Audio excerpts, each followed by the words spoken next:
सुंदर आई म्हणून आपण तुमचं मूल 2 वर्षाचं झालंय पण अजूनही स्पष्ट बोलत नाही? मग हा व्हिडिओ शेवटपर्यंत नक्की बघा.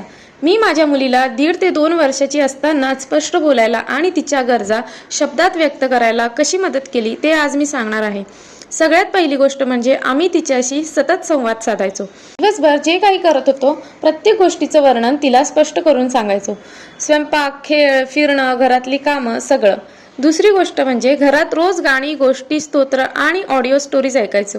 त्यामुळे नवीन शब्द तिच्या कानावर सतत पडत राहायचे. तिसरी खूप महत्त्वाची गोष्ट म्हणजे आम्ही मराठी, हिंदी आणि इंग्रजी स्टोरी बुक्स वाचायचो. गोष्टी फक्त वाचायचो नाही तर एक्सप्रेशन आणि ॲक्टिंग करून सांगायचो. आम्ही तिला 2 वर्षाची होईपर्यंत 0 स्क्रीन टाईम दिला होता. त्यामुळे मोबाईल किंवा टीव्हीपेक्षा प्रत्यक्ष संवादावर जास्त भर दिला गेला. तिच्याशी बोलताना छोटे छोटे प्रश्नही विचारायचो, जसं की हा रंग कोणता, तुला काय खायचं आहे, ही वस्तू कोणती, आणि तिला उत्तर द्यायला वेळ द्यायचो. आणि एक गोष्ट आम्ही कधीच केली नाही, तिच्याशी बोबड्या भाषेत बोललो नाही. मोठ्यांशी जसं स्पष्ट बोलतो तसंच तिच्याशीही बोललो.